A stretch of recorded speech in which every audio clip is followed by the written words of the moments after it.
Hello everyone.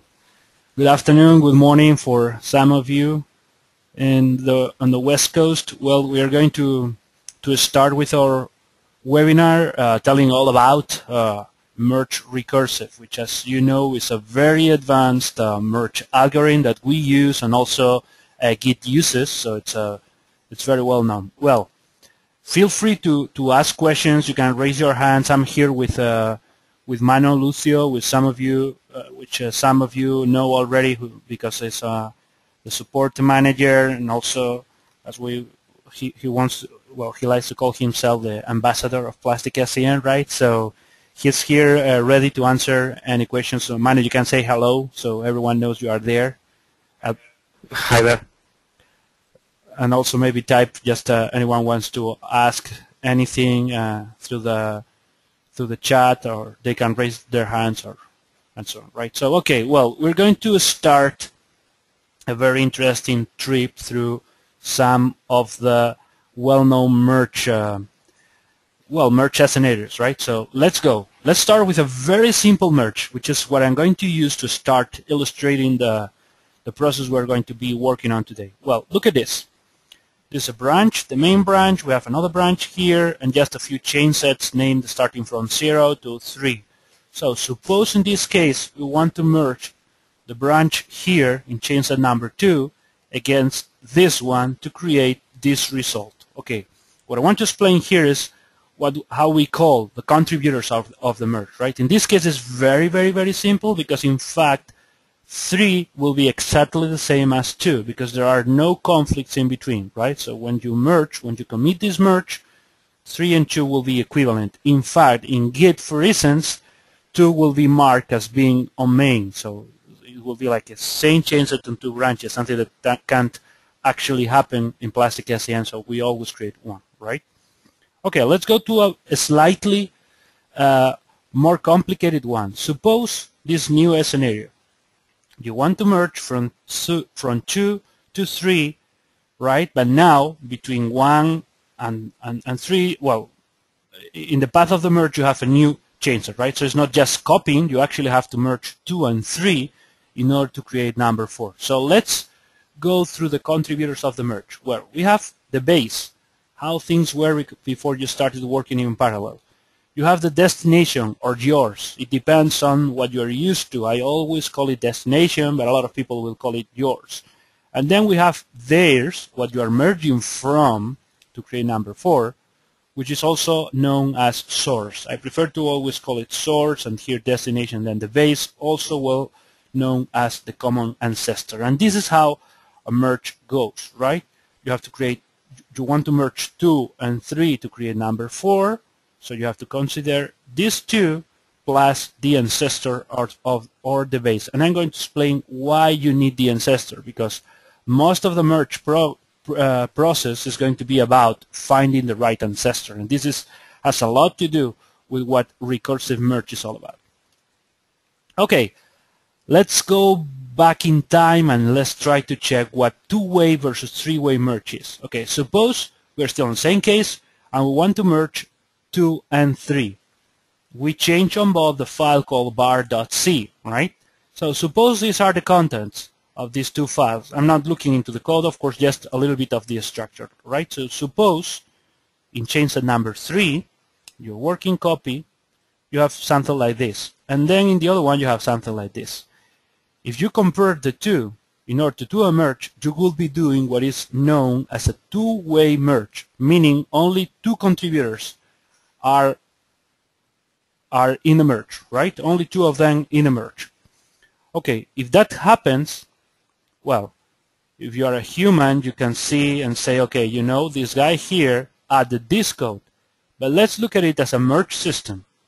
If you just compare one and the other, you don't know whether this guy here removed this part or this contributor here added this part. It's something you cannot resolve automatically.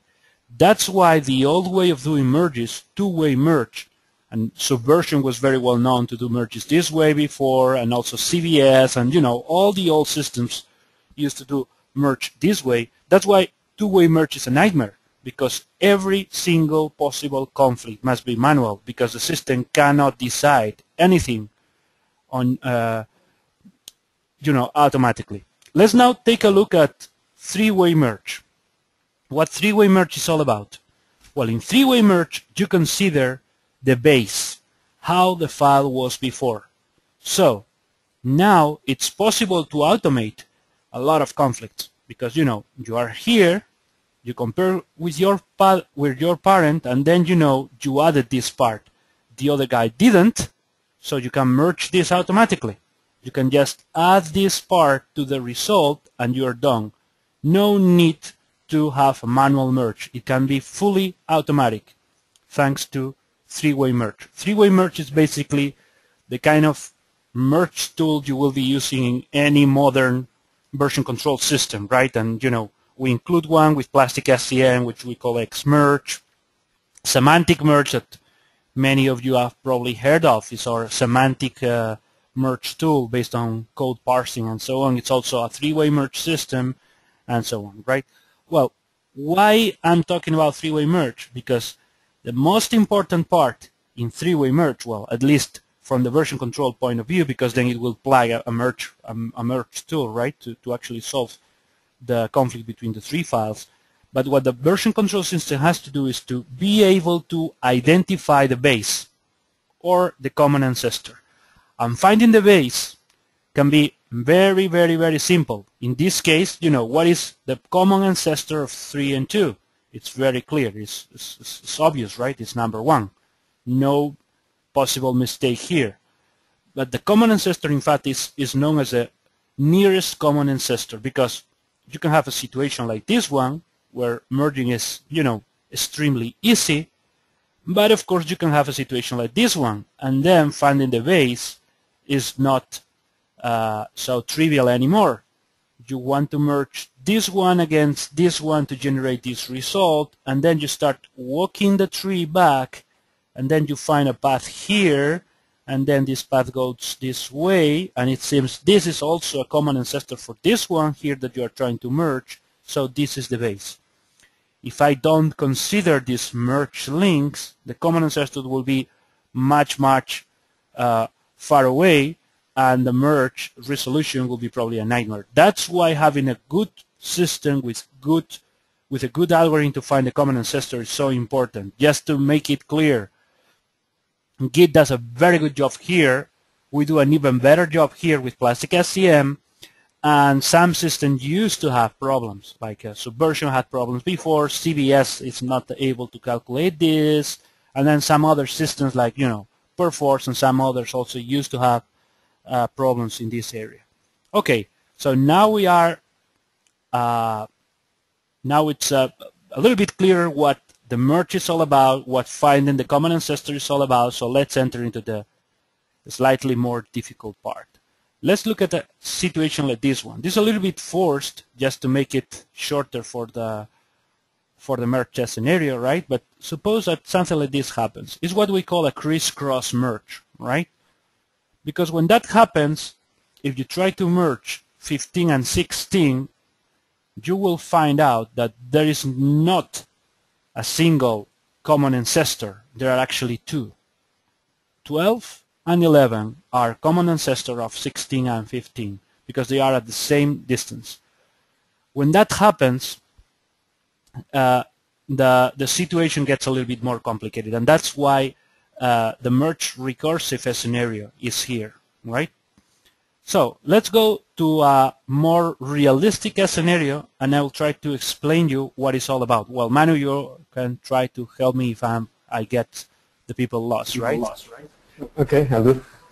Okay, so let's look at this scenario. In fact, I have exactly the same scenario here in Plastic SCM, right? So we'll be able to explore it together, right? Okay, so look at this scenario.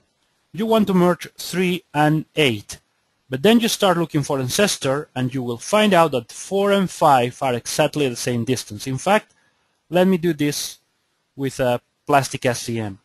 I'm here on the chainsaw number 8, so here actually,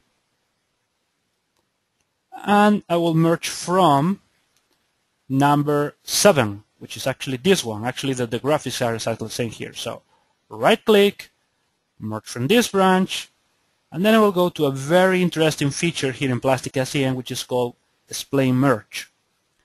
And when I show Explain Merge, the system tells me, hey guy, you have two bases.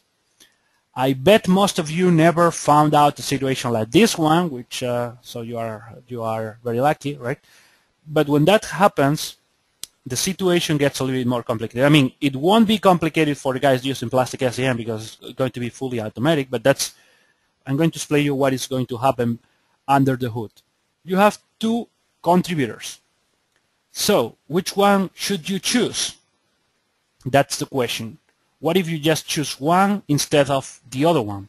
And that's basically what I'm going to explain you. Suppose you choose number 5, all right? Suppose you go and choose number 5. Well, actually, Plastic SCM is not going to ask you which one you want, right? It's going to find it automatically. But suppose the algorithm inside Plastic SCM decides to take number 5. Okay, let's go. In order to make the representation simpler, I did the real example with Plastic real code, but just to make it simpler here, suppose the content of the file, suppose one line of the file, which is the one we're going to be considering here. I actually changed the full method, right? But suppose here, what I try to depict with these elements here, like foo.c equals a, is just a line inside the system, inside the file, which is going to be changing in content, right? So initially it was a, then it's changed. It's not changed here, which means in this branch there are other files being changed, but foo.c is not changed. Here, you modify foo.c and you put the content b. Here you keep it, here you change it to c. So you actually have 3 contents. Okay, in order to merge, let's see what happens. Okay, so suppose you take 5 as common ancestor, and then you have to merge 7 and 8. 7 here, 8 here. What happens when you merge it? Well, the common is A, one of the contributors is C, the other contributor is B. So there's no way to solve it automatically. You actually need to show the user, look, you have A, now one is C, now the other is B. So it's a manual conflict. And this is what happens when you choose number 5, right? And in fact, I'm going to show you that with Plastic SCM. There is an advanced option in Plastic to actually force this resolution. So I'll be taking number 5, correct, Manu? Number 5, okay? Okay, so I'll be merging using 5. I will process the merge, and when that happens, you will see that, whoa, I have a conflict. I have a conflict that I must solve manually. And you can say, okay, fine, just go and solve it. And that's what I'm going to do. And I will keep, you know, one of them. I will just keep the destination and save, and I'm done. Okay? When I do the explain merge of this, I only get one base because I basically set it up. I mean, I choose it manually, right? So, a manual conflict. I'm going to undo my changes because I'll be continuing later with another possibility.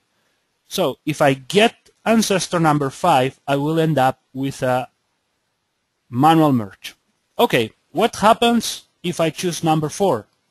Well, if I choose number 4, in my case here, number 4 is B, number 8 is B, number 7 is C, right? So it's going to be an automatic merge because what the system is going to do is, okay, one is B, the other is B, here is C, just keep C because the other ones are, I mean, didn't change, so just keep the one that changed, automatic. So that's interesting. It depends. I mean, it seems that depending on which ancestor you choose, the merge can be manual or automatic, which is a little bit strange, right? Because it doesn't look like a good solution to let your merge system choose the contributor by chance or something like that, right? Because in this case, it's only an automatic solution versus an manual one.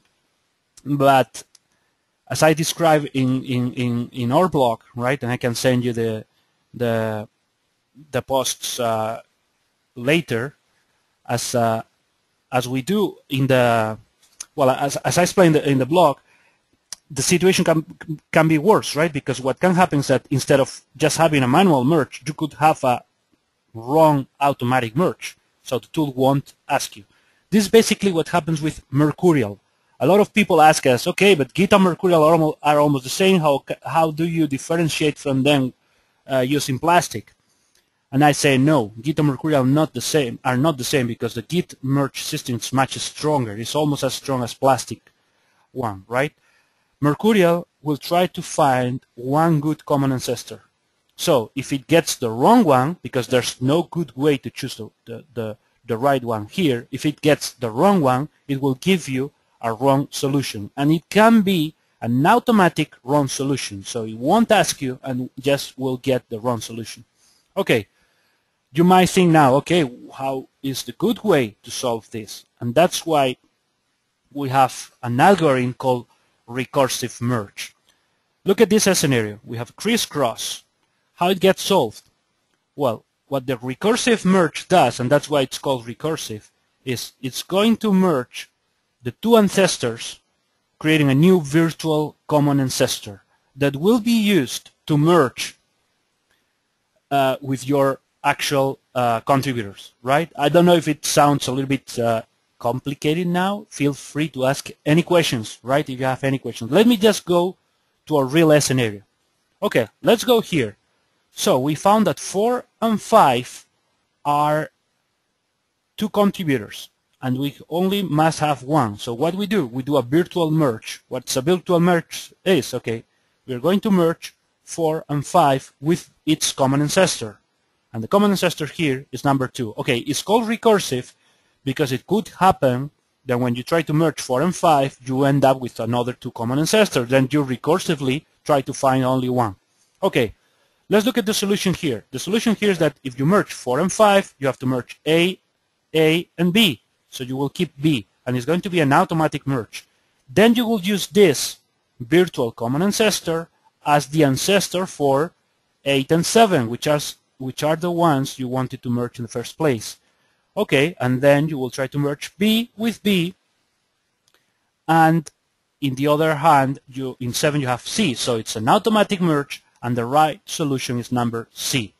This is how recursive merge works, and this is how you get the real solution. I mean, the good solution. Of course, is not the same as just choosing one of the ancestors. It's actually much more than that. It's actually about merging the two ancestors, create a new virtual ancestor, and then use it as basis for the new merge. I will show it now with Plastic SCM, right? So I will try to merge again. I will go again to explain the merge. You'll see here the two common ancestors, right? Now I'm going to merge, and it didn't ask me anything because actually the recursive merge happened. If I go to the branch explorer now, I can go, well, if I go to pending changes, I can show you the result, and the result is what I call C, right? Just to keep the same thing as I used in the PowerPoint, is number C. If I go to the branch explorer, you will find out that what we got is actually the change made on change at number 7, which is this one here. If I diff it, you will see that I basically modified my change from this to this, so I have to keep C, right? And that's basically how recursive merge works. So next time someone tells you, well, do you know what a recursive merge is? I think you'll have a much clearer idea of how it works. Well, now it's the turn for the questions. It wasn't that long to explain, as you saw, but I think it's pretty interesting to understand the full power of the merge algorithm and the things that can happen behind the scenes. So now, if you have any questions, it's your turn, right? So we'll be more than happy to try to answer.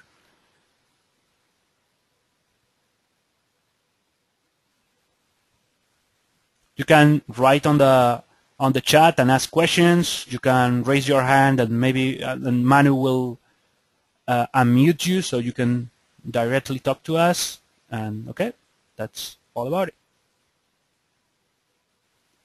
Well, if there are no questions, I always have this doubt whether, you know, everything is pretty clear or I didn't make myself clear at all.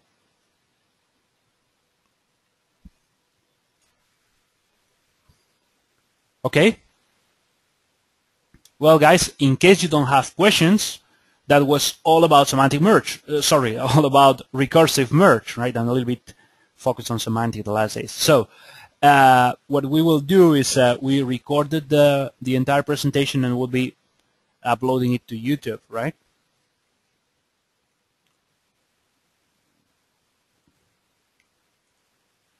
Well,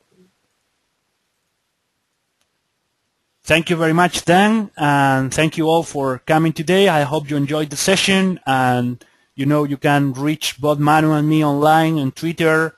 My Twitter is PS Luaces, and Manu's is Mr. Okay, there's a question. Okay, thank you, Corey. Okay, guys, thank you very much. Bye-bye.